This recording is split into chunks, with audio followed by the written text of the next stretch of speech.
Salut à tous, on se retrouve pour l'épisode 2421 du Zap Image. On commence aujourd'hui en ce lundi 3 juillet avec des anniversaires et tout d'abord c'est le gardien de l'équipe de France, c'est Mac Mignon, il fête aujourd'hui ses 28 ans, on lui souhaite un bon anniversaire. Il y a un autre gardien aussi qui fête son anniversaire aujourd'hui, Benoît Costil, il fête aujourd'hui ses 36 ans. Il y a aussi par exemple Falorin Balogun, l'attaquant de Arsenal qui a été prêté à Reims. En plus, il a fait une magnifique saison. Il fête aujourd'hui ses 22 ans et concernant son futur, pour l'instant, on ne sait toujours pas ce qu'il va faire, l'attaquant américain. On va parler maintenant de l'Euro Espoir et on commence tout d'abord avec l'équipe de France Espoir qui jouait son quart de finale de cette compétition hier soir contre l'Ukraine. Et on peut voir le score final, une défaite 3-1. Donc c'est fini pour l'équipe de France Espoir. Pourtant, ils avaient montré de très belles choses lors des matchs de poule 1. 3 matchs, 3 victoires et dès le premier match, élimination directe, c'est fini pour les Bleuets. Pourtant, l'équipe de France Espoir menait 1-0 grâce à Ryan Cherki à la 19e minute de jeu. Puis après, ça a été la descente. Ils n'ont plus réussi à marquer alors que l'Ukraine, eux, ont marqué 3 buts. Pourtant, quand même, les Français ont eu pas mal d'occasions, plus de 15 tirs, 6 tirs cadrés, 1 but. Il y a eu 5 arrêts du gardien de l'Ukraine alors que l'Ukraine est très efficace. Donc 6 tirs, 3 tirs cadrés, 3 buts, aucun arrêt du gardien Lucas Chevalier, le gardien français hier, c'est avec 3 tirs cadrés l'Ukraine, 3 buts, donc ça a été une catastrophe là, niveau défense de l'équipe de France et du coup c'est déjà une élimination dès les quarts de finale. On attendait beaucoup mieux bien sûr pour cette équipe de France. N'oubliez pas que la France, la dernière fois qu'ils ont remporté l'Euro Esport, ça monte à plus de 25-30 ans, donc voilà, ça date et voilà, c'est une énorme désillusion bien sûr. Donc les Bleuets battus et quelle déception pour les Bleuets, malgré un effectif rempli de talent. C'est déjà la fin du parcours dès les quarts de finale, dès la première rencontre à élimination directe. Pourtant la compo, vous savez que regardez la compo qui a commencé titulaire hier, c'est une énorme compo avec Kefren Thuram, Cacré, Gouiri, Cherki ou même Barcola, pas mal de joueurs de Lyon. Voilà, ça n'a pas suffi bien sûr. L'équipe de France échoue contre cette équipe de l'Ukraine. Et on va parler du coach. Donc l'équipe de France Espoir n'a jamais été en finale d'une compétition depuis que Sylvain Ripoll est sélectionneur. Donc lui c'est le sélectionneur de l'équipe de France Espoir. Et c'est vrai que depuis qu'il est entraîneur de cette équipe de France Espoir, jamais les Bleuets ont atteint une finale et ça c'est vraiment, c'est pas ouf on va dire. Donc le bilan des U21 sous Sylvain Ripoll, donc éliminé en demi-finale à l'Euro Espoir, c'est en 2019, éliminé en quart de finale de l'Euro Espoir en 2021, éliminé en phase de groupe au JO en 2021, éliminé en quart de finale à l'Euro Espoir en 2023. Donc voilà, c'est pas ouf les gars, il n'y a même pas une finale, donc ça sent pas bon. Concernant sa place, est-ce qu'il sera maintenu ou non au poste de sélectionneur de l'équipe de France Espoir, et sur son avenir il a dit, ce n'est pas le sujet du soir, je sais qu'il va arriver suffisamment vite. Après, on m'avait fixé comme objectif minimal d'aller au moins en demi-finale de cet Euro. Factuellement, ce n'est pas le cas. On va prendre un peu de recul et discuter de tout ça. C'est vrai que l'objectif c'était au moins les demi-finales. Il échoue en quart de finale, donc ça sent pas bon concernant son futur. Et sur le Twitter B-Football, ils ont mis un petit sondage. Sylvain Ripoll doit être licencié de son poste de sélectionneur des espoirs, oui ou non. Plus de 6400 votés la plupart. Voilà, vraiment, il n'y a rien à dire. 86%, mais oui, c'est vrai qu'encore un échec, les gars. 4 compétitions où il n'a jamais atteint la finale. Il faut penser à quelqu'un d'autre. Il y a plein d'autres entraîneurs qui pourraient devenir entraîneur de l'équipe de France Espoir. J'ai déjà entendu des noms, les gars. Bon, on est encore très très loin. Zinedine Zidane, c'est que Zidane est actuellement libre. Zidane a toujours voulu prendre les Bleus. C'est peut-être l'équipe de France A, mais pour l'instant, on sait que c'est un peu coincé. Pourquoi pas le voir entraîneur de l'équipe de France Zizou? On verra. On verra. Donc voilà, concernant Sylvain Ripoll, donc bon, lui, il y a très peu de chance qu'il continue, bien sûr, au poste de sélectionneur. Et concernant cette saison, l'équipe de France, que ça soit les jeunes, l'équipe U21, U20 ou même U17, il n'y a eu pas de titre en gros, aucun titre pour les différentes catégories de jeunes en équipe de France cette saison. Donc l'Euro U21, donc éliminé en quart contre l'Ukraine hier. La Coupe du Monde U20 éliminée en phase de poule par la Gambie et la Corée du Sud. On se souvient, cette phase de poule catastrophique. L'Euro U17, défaite en finale contre l'Allemagne. Et le tournoi Maurice Révélo éliminé en demi-finale contre le Mexique. C'est que, voilà. Pourtant, on a quand même un énorme vivier de joueurs, mais c'est qu'aucun titre, aucun trophée. La meilleure compétition, c'est peut-être les U17 qui avaient atteint quand même la finale de cet Euro, mais malheureusement perdu contre l'Allemagne. On va juste parler de 2 joueurs qui ont été très performants malgré l'élimination des Bleuets. C'est le duo Cherki-Barcola, fait des dégâts dans cet Euro Espoir. Ryan Cherki 2 buts et Bradley Barcola 2 buts et 2 passes D. La formation lyonnaise a encore mise à l'honneur ça qu'hier. Le but de Ryan Cherki, c'est sur une passe D de Barcola, mais ça n'a pas suffi parce que la défense n'a pas été bonne hier du côté des des Bleuets. Et côté ukrainien, il faut quand même dire aussi que l'Ukraine, les gars, magnifique rencontre, hein. Malgré qu'ils n'ont pas eu beaucoup d'occasions, voilà, comme je le répète, les gars, il faut être plus efficace. Hier, l'Ukraine a été largement plus efficace que les Français. Donc on va parler de Mudryk, hein, qui a joué hier 3 dribbles réussis, un penalty gagné, une passe D, 6 duels remportés sur 7 tentés. Énorme match, man of the match. C'est lui qui a remporté le prix d'homme du match. Je crois que c'est la première fois qu'il était titulaire avec l'équipe Espoir. Il était à chaque fois sur le banc lors des 3 premières rencontres. Puis ouais, il a fait tellement de mal à ses Bleuets hier. Hein, donc voilà, magnifique match, hein, du genre de Chelsea. Hein. Et on va parler de Sudakov. Donc avec 3 buts, hein, Sudakov est le meilleur buteur de cet Euro U21. Donc hier, il a inscrit un doublé, hein, contre l'équipe de France, hein, ce joueur. Donc voilà, félicitations à l'Ukraine. On va parler de l'autre match qui avait lieu. C'était à 18h hier entre l'Angleterre et le Portugal. Et c'est les Anglais qui se sont imposés 1-0 lors de ces quarts de finale. Donc c'est Gordon, l'unique buteur du match. Hein. Donc les stats de la partie, on peut voir d'après. J'ai pas vu le match, mais bon, d'après les stats, voilà, le Portugal a un peu plus dominé, plus de 18 tirs. Hein. Voilà, alors que l'Angleterre seulement 6 tirs, mais l'Angleterre plus efficace que les Portugais. Du coup, l'Angleterre se qualifie pour les demi-finales. Hein. On va parler du jeune Morgan Gibbs-White qui a été passeur D hier pour le but de Gordon, hein, le meilleur passeur de cet Euro avec 3 passes décisives. Hein. Félicitations à ce jeune Anglais. Et c'est vrai qu'on parle beaucoup de l'équipe de France Espoir avec ce vivier de joueurs, mais aussi du côté de l'Angleterre, c'est quand même impressionnant. Hein.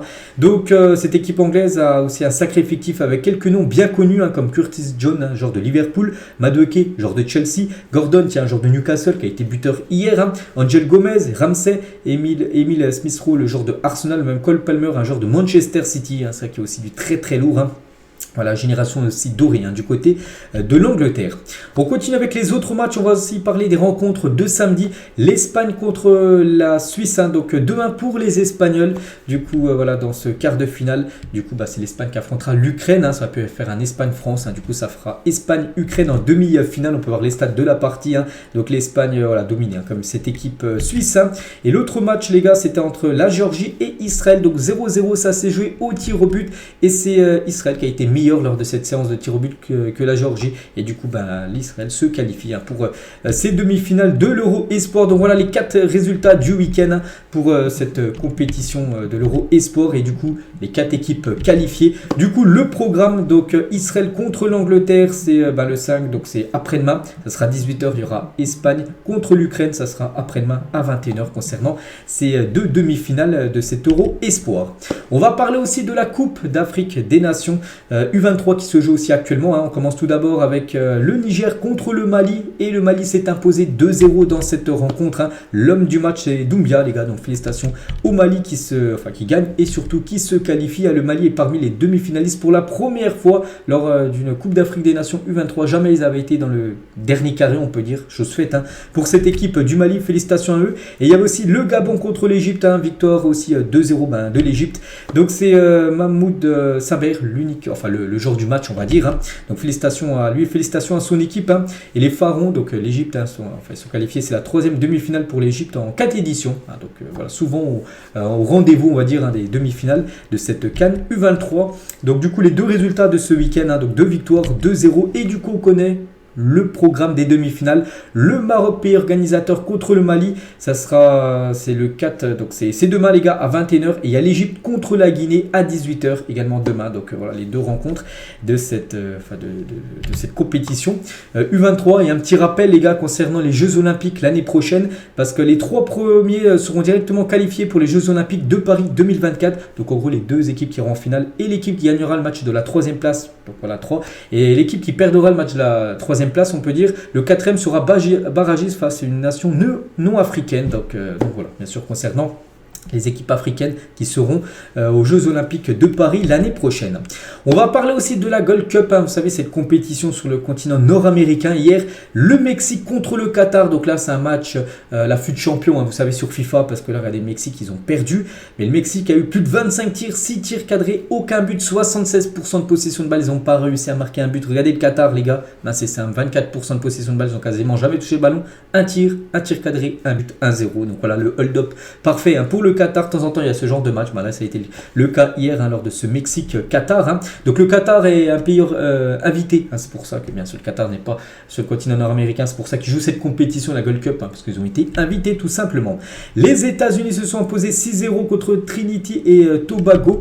Il y a aussi Honduras qui s'est imposé 2-1 contre Haïti. Voilà les 4 groupes 1, groupe A, groupe B, groupe C et groupe D. Donc concernant le groupe A et le groupe B, les 3 matchs ont été joués, des matchs de poule. Groupe C et groupe D, ça va se jouer là, tiens, aujourd'hui et demain.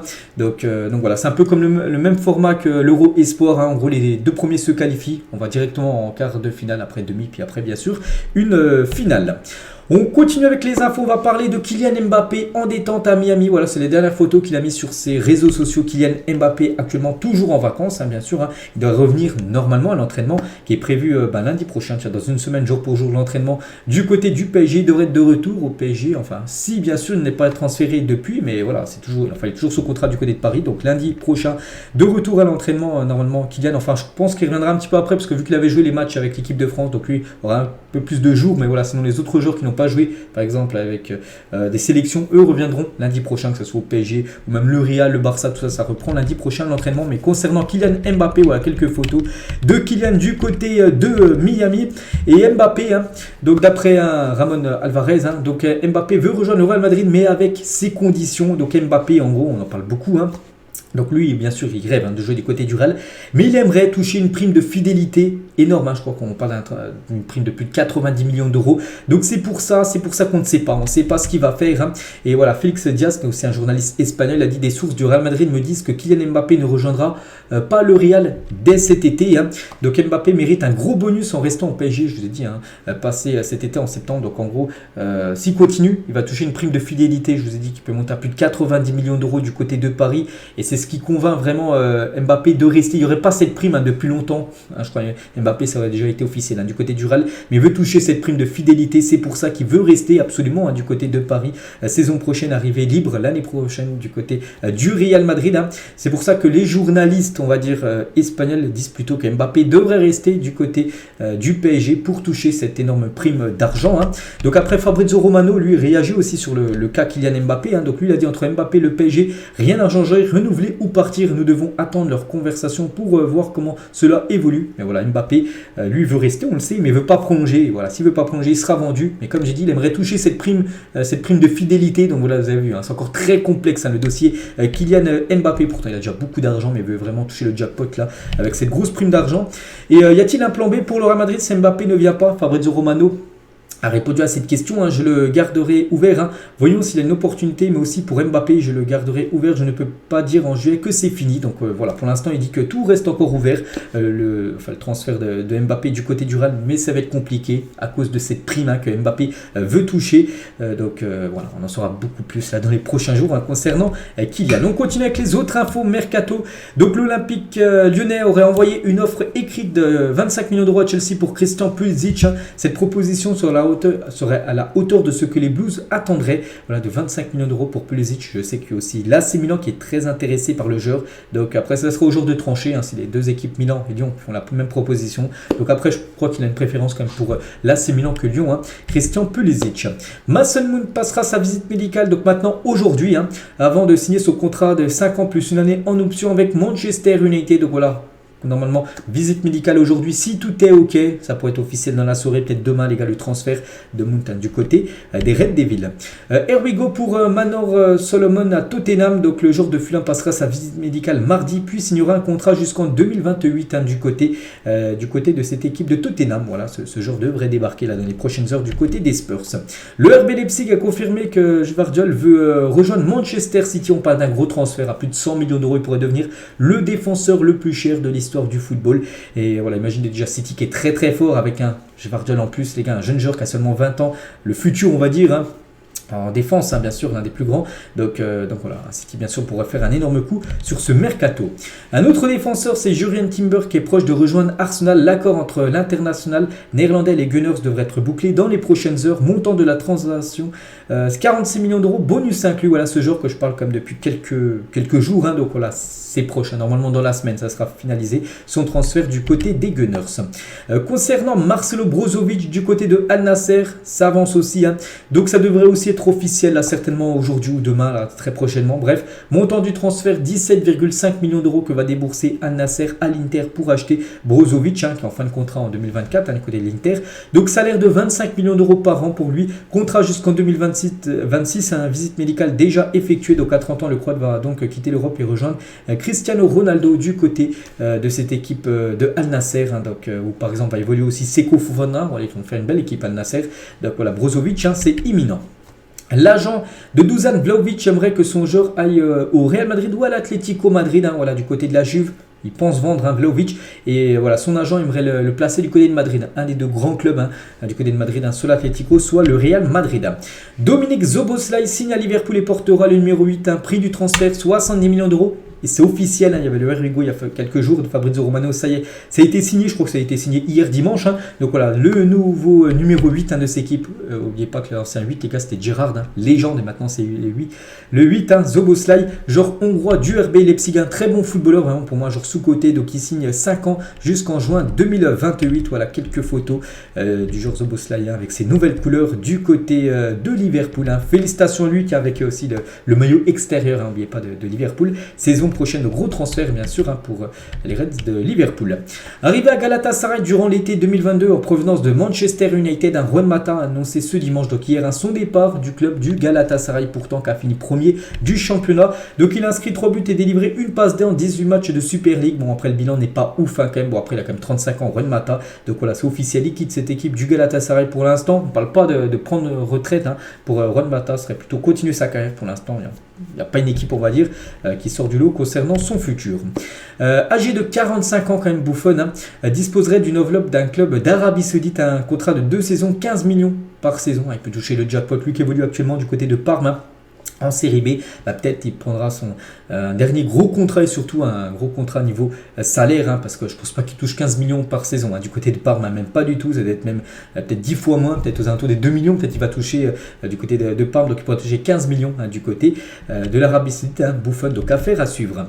Strasbourg s'intéresse à Sekou Kouata, donc un jeune joueur de 23 ans, un an avant la fin de son contrat. Donc le buteur malien de Salzbourg compte 6 buts et 4 passes D en 22 matchs cette saison. Et Strasbourg, vous savez que Strasbourg a changé un petit peu d'air, vu qu'il y a eu le rachat du club par Todd Boehly, propriétaire de Chelsea. Donc voilà, il y a pas mal de noms qui circulent du côté de Strasbourg, dont ce joueur, les gars, Sekou Kouata, qui peut être une piste pour la saison prochaine.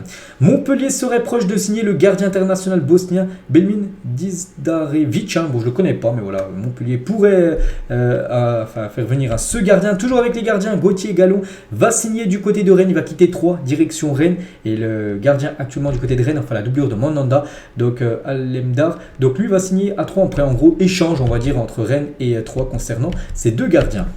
On va parler d'Alphonso Davids. Si le Real Madrid arrive à vendre Ferland Mendy sur ce mercato, le club achètera Alphonso Davids, qui est une piste. Bon, après, ils ont déjà oublié pas Fran Garça, qui est défenseur gauche, qui est arrivé du côté du Real en provenant du Rayo Vallecano. Mais voilà, le Real cherche à vendre Ferland Mendy. En plus, j'ai vu que Ferland Mendy aurait reçu des offres d'Arabie Saoudite, donc ça peut être intéressant pour lui. Donc voilà, Alphonso Davids pourrait être une cible du côté du Real Madrid. Jordi Alba sera en discussion avancée avec l'Inter Miami après Messi, après Busquets. Alba devrait certainement suivre le chemin des deux autres que je citais juste avant et arriver du côté de l'Inter Miami. Aussi Sergio Ramos, Ramos c'est vrai qu'il est libre depuis 3 jours, vu que c'est la fin de son contrat avec le PSG, et l'Inter Miami aurait également entamé les discussions avec Sergio Ramos. Donc voilà, Ramos et peut-être Alba accompagné, on va dire, de Messi et Busquets du côté de l'Inter Miami. Ça peut être quand même des très belles recrues quand même pour cette équipe de l'Inter. J'avais aussi entendu la rumeur Luis Suarez aussi qui pourrait débarquer là-bas. Donc voilà, ça peut peut-être changer d'air là-bas. N'oubliez pas que les gars, l'équipe de l'Inter Miami, ils ont fait match nul ce week-end mais restaient sur 7 défaites d'affilée. Bon voilà, c'est vrai qu'avec ces joueurs-là, comme de classe mondiale, ça va certainement aller beaucoup mieux niveau résultat. Bien sûr, si tout le monde vient du côté de l'Inter Miami. Officiel, Sébastien Corchia, 32 ans, s'engage avec Amiens jusqu'en 2025.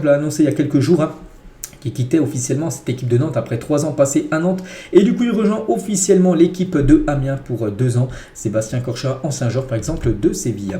Le Stade Brestois essaye de s'attacher les services de Fabien Santonze, donc joueur de Nantes qui pourrait peut-être aller du côté de Brest. Donc voilà, concernant son futur, le FC Lorient aimerait beaucoup Franck Honorat dans son effectif, mais fait face à une rude concurrence. Il y a par exemple aussi en Allemagne, Gladbach aussi très intéressé par quasiment le meilleur joueur de l'équipe de Brest. Yacine Bounou, les gars, qui a fait une magnifique saison, que ce soit avec le Maroc ou avec Séville, où il a remporté par exemple l'Europa League. Donc Al Nasser a transmis une offre au FC Séville afin de s'attacher les services de Yacine Bounou. Le club espagnol est ouvert aux discussions. Le Marocain ne souhaite pas pour le moment s'engager en Arabie Saoudite pour le moment, parce que bien sûr ça peut peut-être changer s'il reçoit bien sûr une énorme offre. Donc voilà, pour l'instant le futur de Yacine Bounou, on ne sait pas. N'oubliez pas que Séville, j'en ai parlé en plus il y a quelques jours, ils ont une grosse dette, ils doivent absolument vendre. Ils ont mis que tous les joueurs, il n'y a aucun joueur qui ne peut pas bouger, c'est-à-dire tous les joueurs peuvent bouger, en gros peuvent être vendus sur ce mercato, dont Yacine Bounou, l'un des meilleurs joueurs de cette équipe. Officiel, le fils de Florent, donc Aaron Malouda, signe un contrat professionnel du côté de Lille. Il évolue au poste de milieu offensif à l'âge de 17 ans. Et voilà, il va évoluer tout d'abord avec certainement la réserve de cette équipe du LOSC. Des nouvelles de Stéphane El Shaarawy qui a rempli pour 2 saisons avec l'AS Roma. Il est en fin de contrat. Tiens, c'était le 30 juin en 2023, là, il y a quelques jours. Et du coup, il prolonge de 2 années de plus jusqu'au 30 juin 2025 son nouveau contrat du côté de l'AS Roma. Timothy Weah, on en parlait beaucoup ces derniers jours. Ça y est, c'est signé, c'est officiel. Quitte Lille et rejoint la Juventus pour un montant de 12 millions d'euros que récupère l'équipe de Lille. Le PSG récupère aussi une somme d'argent parce qu'il appartenait au PSG avant, et quand le PSG l'avait vendu à Lille, ils avaient mis un petit pourcentage à la revente. Donc voilà, concernant Timothy Weah, le numéro 22 du côté de la Juventus Turin. Le Bayer Leverkusen et Wolfsburg ont tous les deux fait une offre au Stade Rennais pour Lovro Majer, considéré le futur Luka Modric, enfin d'après ce qui se dit, parce que les Croates ils ressemblent un peu à Luka Modric, et puis voilà, il y a le Bayer Leverkusen et Wolfsburg qui s'intéressent à son profil. Harry Winks quitte Tottenham et signe à Leicester pour 3 saisons. Voilà, ce joueur ira défendre les couleurs de Leicester en Championship saison prochaine, vu que Leicester descend en 2e division, objectif remonter en 1re division l'année d'après. Donc voilà, lui quitte les Spurs direction Leicester. Donc officiel aussi ce joueur qu'on parlait il y a quelques années, mais bon, on pensait qu'il allait faire une belle carrière. C'est vrai que ça a été une carrière très compliquée pour lui. C'est Hachim Mastour, quitte Zemamra, champion de 2e division marocaine, et signe à l'Union Touarga Sport, une équipe de 1re division marocaine. N'oubliez pas que ce joueur joué à l'époque du côté de l'AC Milan. Lucas Hernandez a signé hier son contrat avec le PSG. Donc il y a pas mal de joueurs là qui devraient être officialisés dans cette semaine du côté de Paris en tant que nouveaux joueurs. On parle beaucoup de Lucas Hernandez, il y a aussi Ugarte, Asensio, il y a aussi Kang Indy, il y a Skriniar, voilà pas mal de joueurs. Et concernant Hernandez, donc il a bien signé son contrat, donc maintenant on attend seulement l'annonce officielle.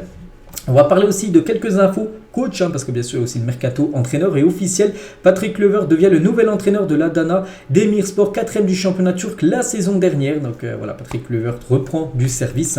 Bonne chance à lui.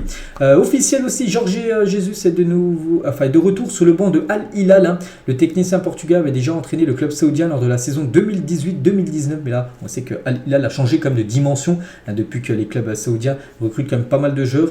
Donc voilà, il revient sur ce banc de Al Hilal, le coach Jorge Jesus. Concernant José Mourinho, donc lui aussi, il a refusé, enfin lui, c'est pas officiel parce qu'il a refusé une énorme offre. Il a refusé une offre de 96 millions d'euros en salaire net sur 3 saisons de la part du club saoudien de Al Ahly, par exemple le nouveau club d'Edouard Mendy, afin de pouvoir rester du côté de l'AS Roma, parce qu'il avait promis, il a donné sa parole aux supporters, au président de l'AS Roma, qui resterait au moins la saison prochaine du côté de l'AS Roma. C'est pour ça qu'il refuse des offres comme ça, de quasiment 100 millions d'euros sur 3 ans. Donc voilà, Mourinho devrait toujours être du côté de l'AS Roma saison prochaine. Officiel, Patrick Vieira est le nouvel entraîneur du Racing Club de Strasbourg. Comme je dis, Strasbourg a un peu changé de dimension. Ils ont enlevé Antonetti pour amener peut-être un entraîneur un peu plus connu. Donc Patrick Vieira, donc voilà, on verra le nouveau coach de cette équipe de Strasbourg. Marcus Thuram, nouvelle recrue de l'Inter Milan, c'est officiel, on a dit c'était samedi, bref.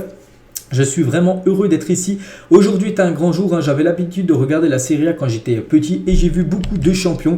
Et il a dit par rapport à l'idée de fouler la pelouse de San Siro, il a dit je ne peux pas imaginer l'émotion que je ressentirai quand je serai dans le stade avec tous les fans. J'ai regardé des vidéos sur YouTube pour comprendre comment se jouaient les matchs à San Siro. Dites aux supporters de m'attendre car j'arrive. Donc voilà, il est vraiment très impatient de jouer du côté de l'Inter Milan. Mais pas que l'Inter l'a accueilli gratuitement vu qu'il est en fin de contrat. Il va toucher l'un des plus gros salaires, 6 millions d'euros par an du côté de l'Inter Milan. Marcus Thuram, bonne chance à lui en Italie.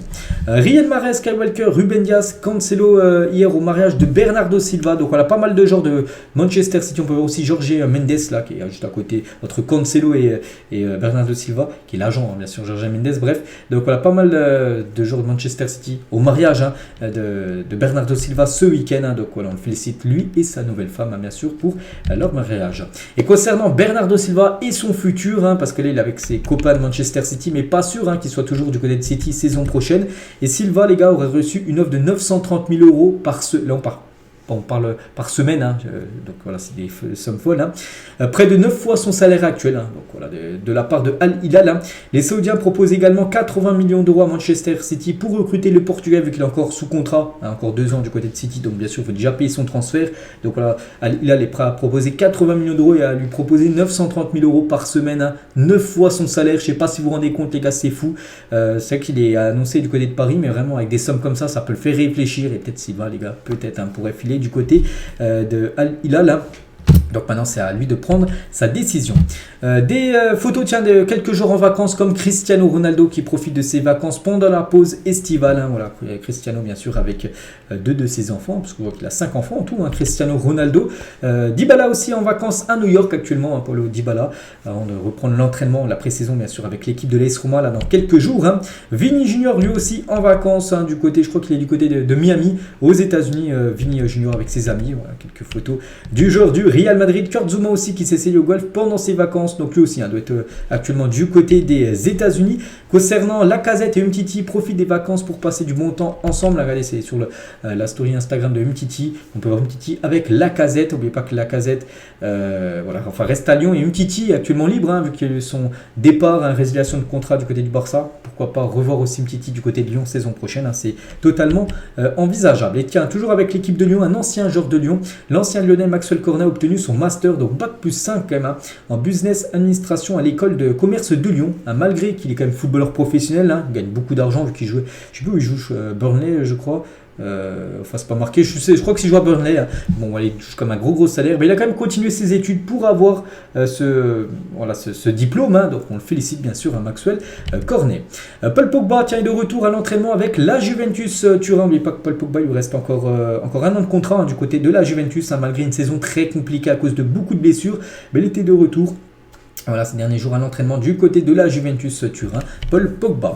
On va parler d'Iniesta, les gars, le week-end là qui vient de se passer là. Iniesta dit au revoir au Japon après plus de 5 ans passés du côté de Vissel Kobe. C'était en gros son dernier match du côté de Vissel Kobe. Il l'avait annoncé, hein, de toute façon, qu'il quittait, hein, cette équipe japonaise. Hein. Concernant son futur, pour l'instant, il n'a rien annoncé concernant un départ, une retraite. Hein. Voilà, donc ça sera soit peut-être la MLS. Pourquoi pas l'Inter Miami, où il y a déjà pas mal d'anciens joueurs du Barça qui est retourné là-bas, ou peut-être l'Arabie Saoudite aussi, ça peut être une option bien sûr pour Iniesta, mais pour l'instant prendre sa retraite, hein, c'est toujours pas envisagé pour Iniesta. Lui, les gars, c'est aussi un milieu espagnol, mais lui prend sa retraite et c'est officiel, hein, c'est Fabregas qui annonce qu'il met un terme à sa carrière de footballeur à 36 ans. Fabregas, hein, légende, les gars, il a quasiment tout remporté dans sa carrière: une Coupe du Monde, une fois l'Euro, 2 Première Ligue, une Liga, une Coupe du Roi, une Super Coupe d'Europe, 2 FA Cup, 2 League Cup et une Coupe du Monde des clubs. Donc il aura quasiment tout gagné, à part peut-être un gros trophée, comme la Ligue des Champions qu'il n'a jamais remporté dans sa carrière, Fabregas, mais voilà, comme la Coupe du Monde et l'Euro, remporté bien sûr, hein, par l'ancien joueur. Il a joué dans pas mal d'équipes comme Arsenal, le Barça, Chelsea, Monaco ou Como, hein, Como, une équipe de 2e division italienne qu'il évoluait, là c'était son dernier club, hein. Et le message de Léo Messi à Fabregas sur Instagram, pas que Messi et Fabregas sont des grands copains, souvent en vacances, ils partent souvent ensemble avec la famille aussi des Suarez, hein. Bref, tu sais déjà tout le bien que nous pensons de toi et de ta famille, hein, tu es un crack, et nous allons continuer à passer de nombreux moments ensemble, hein, comme je dis, hein, c'est des grands amis. Nous t'aimons beaucoup et nous te souhaitons le meilleur dans ta nouvelle étape, mon ami, hein. Donc énorme câlin, voilà ce qu'a pu mettre Messi, hein, par rapport à la retraite, hein, de Fabregas, hein. Et suite à sa retraite, Fabregas devient le nouvel entraîneur en chef des équipes réserves du Como 1907, donc l'équipe là où il évoluait, donc en gros il devient l'entraîneur de l'équipe B de cette équipe, hein, qui aura donc été le dernier club de son illustre carrière. Donc voilà, maintenant carrière d'entraîneur, hein, pour Fabregas. Donc tout d'abord il commence avec Como, l'équipe réserve, puis peut-être un jour on le verra, j'en sais rien, entraîner une grosse équipe européenne.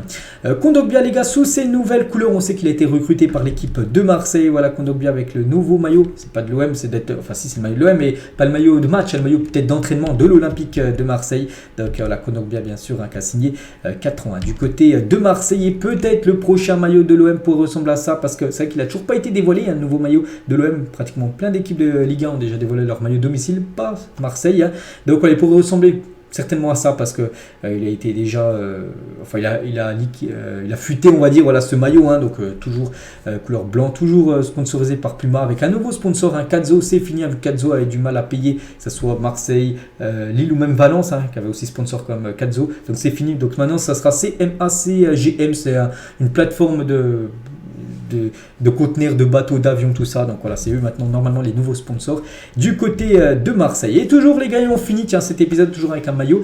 Et cette fois-ci c'est le PSG, c'est officiel. Le Paris Saint-Germain dévoile son nouveau maillot extérieur. Et tiens, une petite question de fin, quelle note sur 10 vous lui mettez? On connaît déjà le maillot domicile, hein, du PSG qui a déjà été montré depuis pas mal de fois. Ils ont même joué leur dernier match, hein, le Paris Saint-Germain, avec ce maillot domicile, hein, contre Clermont lors de la dernière journée la saison dernière. Et là c'est le maillot extérieur qui a été dévoilé. Bon, il avait déjà futé, hein, déjà pas mal de temps, mais cette fois-ci c'est officiel, hein, le PSG l'annonce. Donc voilà, comment vous le trouvez, hein, ce nouveau maillot extérieur du Paris Saint-Germain saison prochaine? Donc moi une note sur 10, hein, je partirais sur un 7 sur 10, hein, je trouve beau, voilà, ce maillot parisien tout en blanc, avec bien sûr Qatar Airways et la bande, hein, rouge et bleu en plein milieu du maillot. Et on finit sur ça les gars, donc j'espère que ça vous a plu. On se retrouve cet après-midi, l'After Zap imagé demain matin aux alentours des 9h les gars, pour le prochain numéro. Bonne journée à vous et à plus tard.